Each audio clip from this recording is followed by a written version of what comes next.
Halo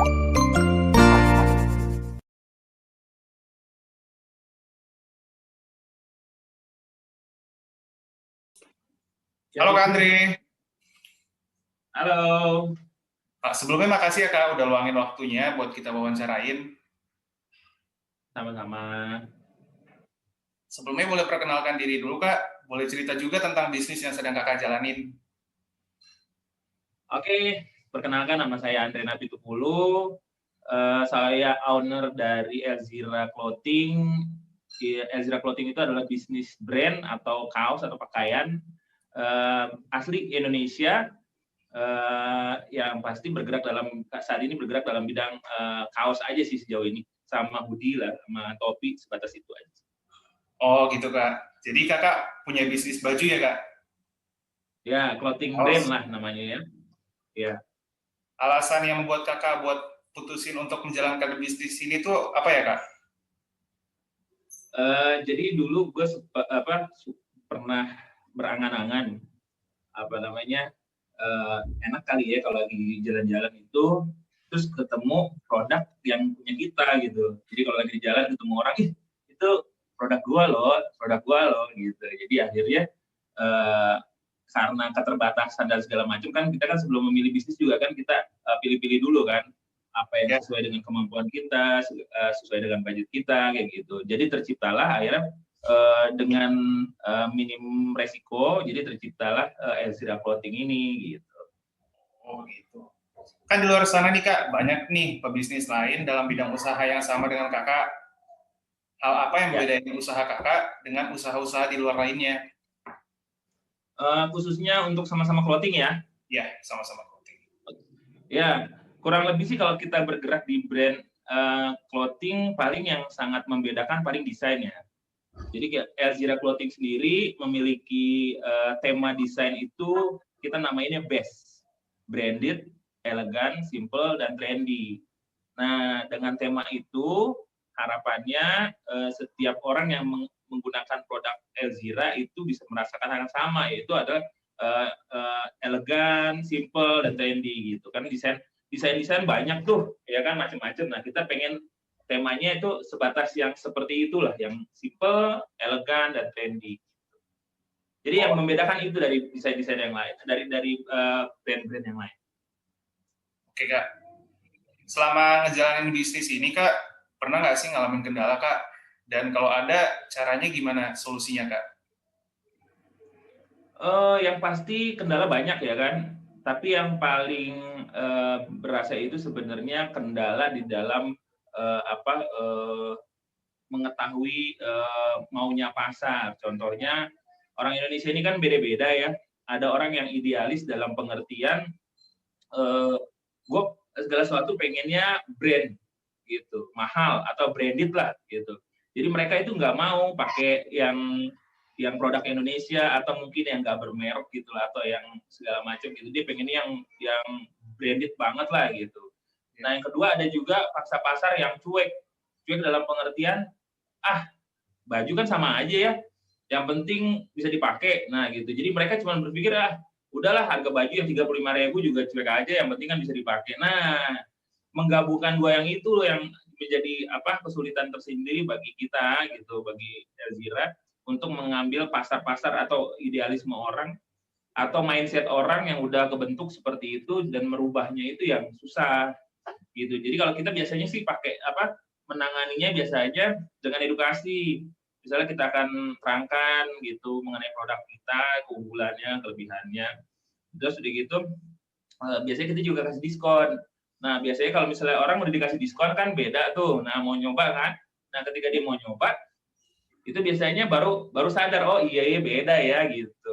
Makanya baru akhirnya mereka mau pakai produk kita. Nah, itu sih yang kendala yang paling besar, dan itu pasti akan butuh banyak waktu untuk bisa memperkenalkan produk Elzira ya, apalagi belum terlalu dikenal kan. Nah, itu yang kendala terbesar sebenarnya. Oh gitu Kak. Menurut Kakak, pemasaran itu penting nggak sih Kak? Wah, penting banget dong. Jadi kalau menurut gua di dalam usaha itu salah satu elemen yang paling penting adalah pemasaran. Karena kan pemasaran itu ujung tombaknya. Jadi kita punya desain bagus, kita punya manajemen bagus. Kalau nggak ada yang bisa jualan, bagaimana bisa hidup juga usahanya, ya kan? Jadi penting banget pemasaran itu, gitu. Jadi penting banget ya Kak pemasaran itu. Penting ya. Nah, menurut Kakak, strategi usaha Kakak dalam memasarkan hasil produk itu gimana ya Kak? Kalau di produk Elzira ya? Iya. Oke. Kalau di produk Elzira, kita dari awal kita udah langsung menentukan pertama target pasar. Gitu. Jadi kita harus nge-breakdown dulu sampai akhirnya ketemulah hot market namanya. Jadi pasar yang panas atau yang benar-benar Elzira banget lah gitu. Jadi kita biasanya breakdown dulu sampai akhirnya ketemu. Nah, kalau kita punya target marketnya Elzira kan umur 30 sampai 40 tahun. Ya. Itu pekerja dan mempunyai penghasilan minimum 7 juta per bulan. Nah, dari situ baru kita bisa menentukan, maksudnya kita mau bikin apa nih, contohnya apa namanya, bakal lebih mudah gitu buat kita untuk menemukan. Jadi kan kita harus cari tuh di umur 30 sampai 40 tahun terus bekerja gajinya minimum 3 juta, itu nyarinya di mana ya orangnya? Nah, dari situ kan bisa ketahuan jadinya kita mau cari orang tersebut di mana. Jadi lebih terarah gitu loh. Kalau saya sih seperti itu. Jadi pertama kali adalah kita harus tahu dulu pangsa pasarnya kita dari produk kita itu. Seperti itu, Dan. Oke. Selama ini media apa aja yang Kakak pakai buat pemasaran produk Kakak ini, Kak?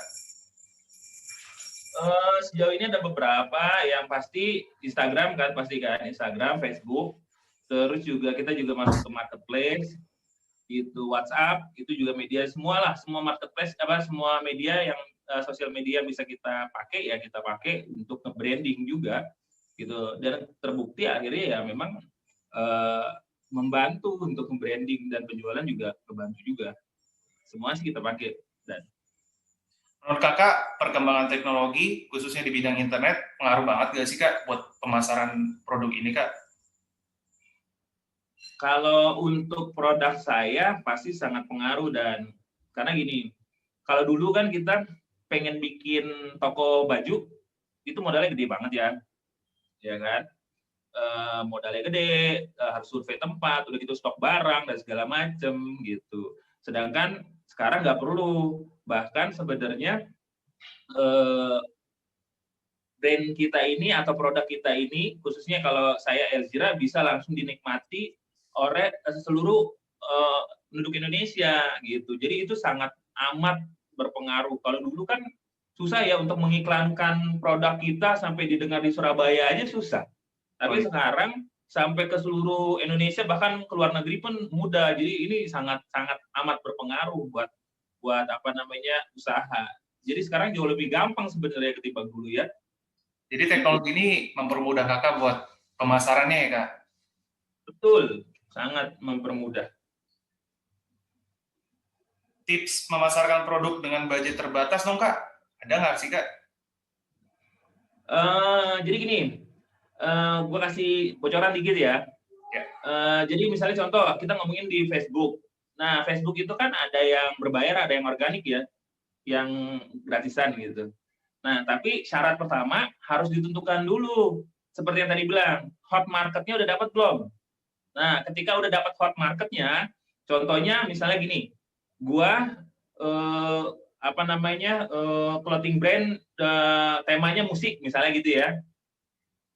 Nah, ketika gue udah tahu temanya musik, terus udah gitu gue tahu budgetnya berapa, pangsa pasarnya seperti apa, orang-orang seperti apa, dan gue bisa menemukan itu di mana. Contohnya misalnya kalau di Facebook ya, kita kan Facebook itu kan kalau yang biasa ya, yang personal ya, itu kan bisa 5.000 orang ya kalau nggak salah ya pertemanannya. Ya. Maksimal. Nah, kita mencari teman gitu loh. Misalnya komunitas musik ya, gue cari nih komunitas musik, gue add-in tuh orang-orangnya. Gue add-in terus semua sampai maksimal 5.000 lah semua.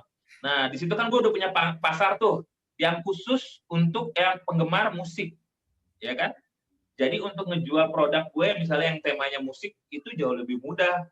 gitu. Itu salah satu contohnya itu gratisan malah ya kan, nggak bayar. Jadi gue add-in aja orang-orang yang kira-kira suka musik atau doyan musik atau yang suka beli kaos.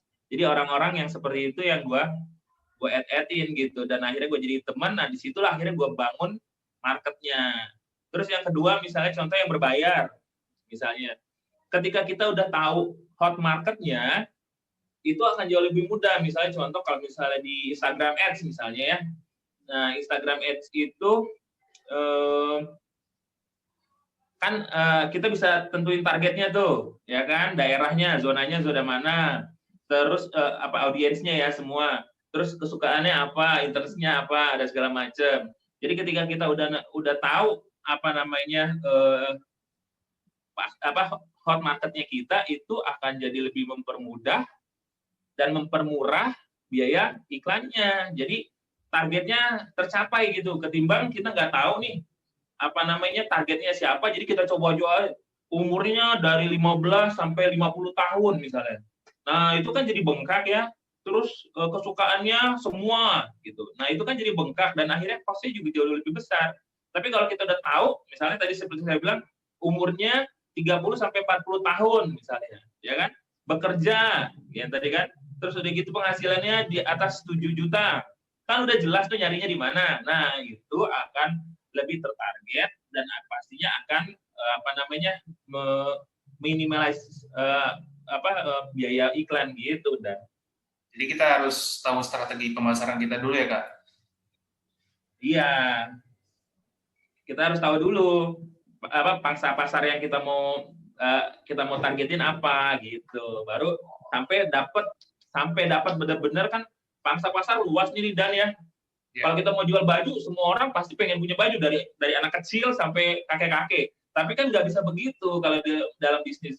Kalau semuanya itu bisa boncos kita, iklannya gede banget, ya kan? Jadi harus benar-benar spesifik gitu. Seperti itu, Dan. Menurut Kakak, e-commerce dan marketplace sama atau enggak, Kak? Menurutku beda. Kalau e-commerce, kalau marketplace itu seperti kayak perantara gitu loh. Jadi misalnya perantara penjual sama pembeli. Nah, dia diantara, dia itu ibarat kata broker lah, kayak gitu lah. Nah, itulah marketplace, seperti kayak Shopee, Tokopedia, dan segala macam. Tapi kalau e-commerce itu biasanya, yang gue tahu ya, dia itu seperti ya website, atau mungkin dia menjual produk dia sendiri gitu loh, nggak menjual produk orang lain gitu. Dia bikin website sendiri, dia jual produk-produk dia sendiri. Contohnya mungkin kalau misalnya yang ini kurang lebih kayak Zalora kali ya, dia kan jual produk Zalora gitu. Kayak gitu, seperti itu, dan bedanya. Dan oh, gitu. Usaha Kakak ini pakai e-commerce atau marketplace, Kak? Kalau saya pakai dua-duanya.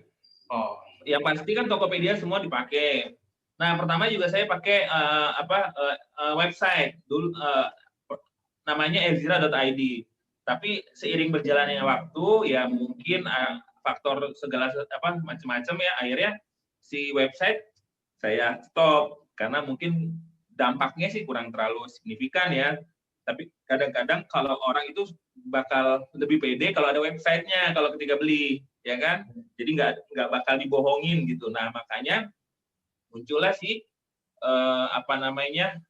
marketplace itu, supaya orang yang biasanya nggak belanja online jadi minimal lebih pede, duitnya nggak bakal hilang sampai barangnya diterima sama konsumen, seperti itu. Dan gitu Kak. Kalau Kakak pakai B2B atau B2C, Kak? Nah, saya pakai dua-duanya juga.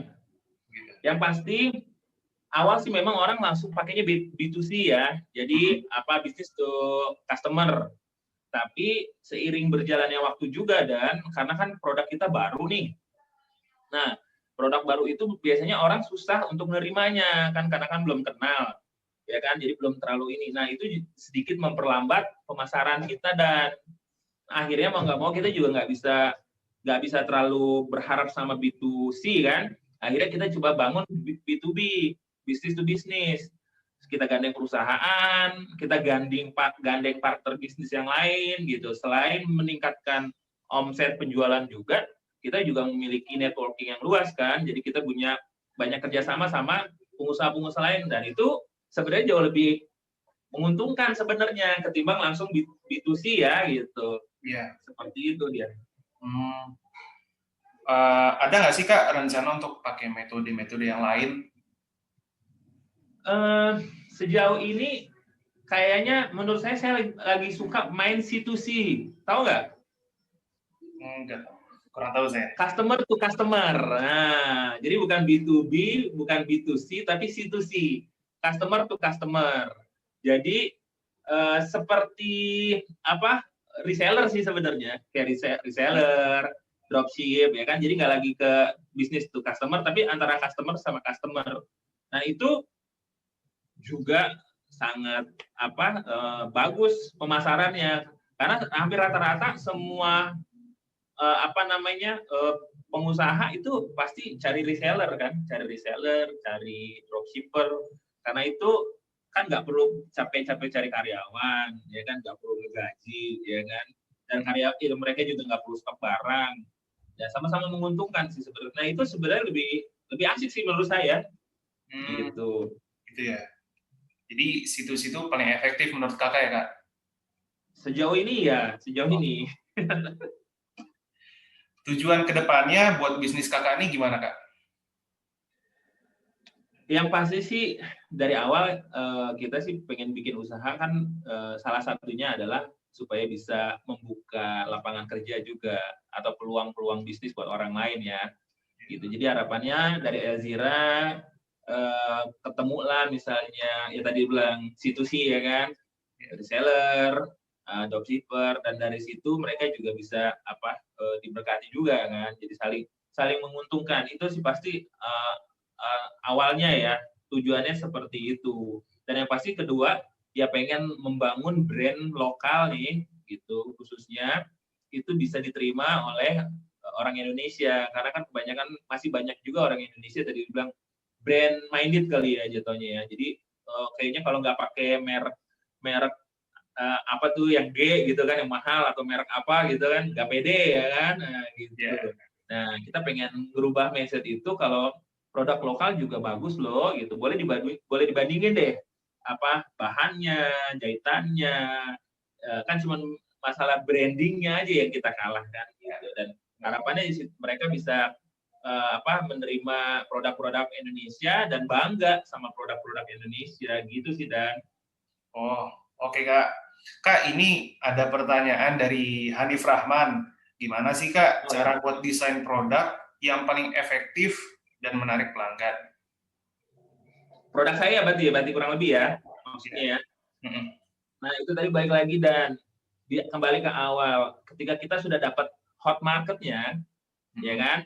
Contoh, tadi saya bilang 30-40, terus pekerja, gajinya di atas 7 juta. Nah, kita langsung ngebayangin nih, Dan. Kira-kira orang seperti itu, orang yang seperti apa ya, gitu. Maksudnya, pribadinya seperti apa. Kan nggak mungkin pecicilan ya, kalau orang gitu kan ya. Nggak mungkin juga yang ini kan. Nah, berarti orang yang udah dewasa lah, udah dewasa.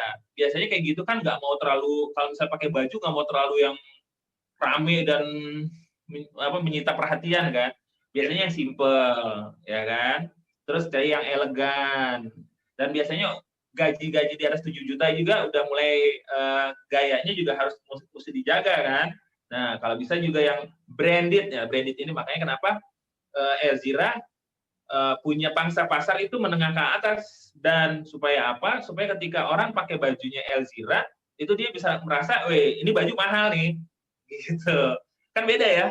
Ya kan? Sama misalnya contoh, orang udah bisa tahu lah misalnya, oh ini pakai baju misalnya atau pakai motor lah, misalnya kita ngomongin motor misalnya Astrea Grand kali ya, yang zaman dulu ya, biar nggak ini ya, Astrea Grand, orang pakai Astrea Grand sama pakai Ninja kan udah tongkrongannya udah gayanya udah pasti beda dong, ya kan. Nah makanya kenapa saya bilang Elzira itu dibikin harganya menengah ke atas, supaya ketika dia pakai dia juga ngerasa oh ini baju mahal, jadi nggak semua orang punya kan gitu.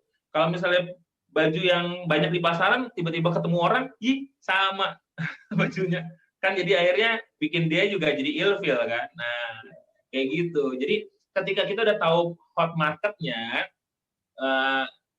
kira-kira keinginan-keinginan di usia 30 sampai 40 itu seperti apa, itu akan lebih mudah untuk kita juga menentukan desainnya mau seperti apa. Kayak gitu Dan, ya kan? Akan lebih gampang, ngejualnya juga lebih gampang. Jadi kita nggak random gitu ya.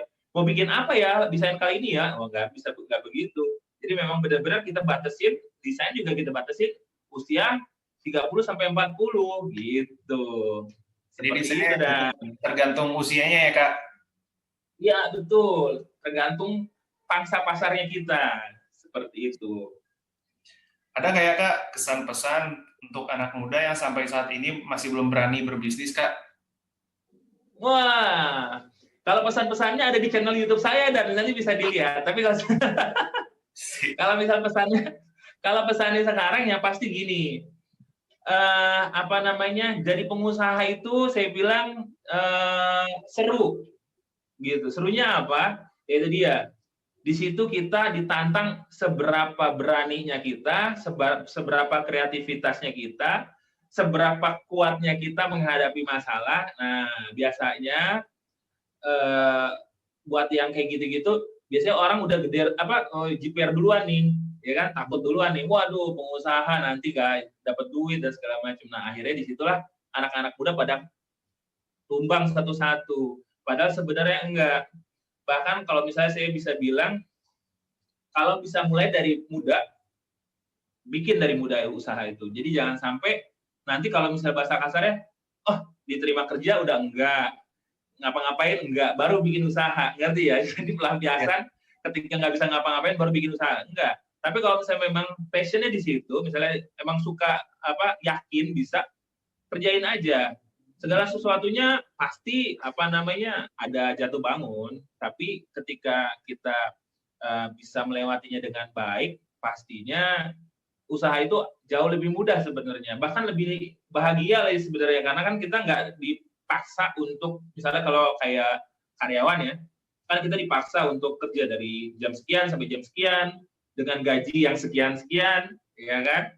Nah, sedangkan kalau pengusaha itu nggak dibatasin ya, mau kerja jam berapa, tapi yang pasti dia bertanggung jawab sama usahanya, ya kan? Nah, itu yang bikin beda. Jadi nggak usah takut buat anak muda yang mau bikin usaha gitu. Nggak usah takut sama modalnya, nggak usah takut sama apapun lah. Yang penting jalanin aja. Biasanya kalau udah nyemplung, udah ngejalanin selangkah, di situ bakal ketahuan apa yang harus dikerjain. Pasti kalau udah jalan, jangan nengok lagi ke belakang. Maju aja terus. Pasti berhasil. Gitu, Dan. Ya. Makasih banyak ya, Kak, atas waktu yang telah Kakak berikan. Semoga kita semua dapat mengambil semua sisi positifnya. Dan semoga usaha Kakak terus berkembang. Terima kasih banyak ya, Kak. Amin. Terima kasih, Dan.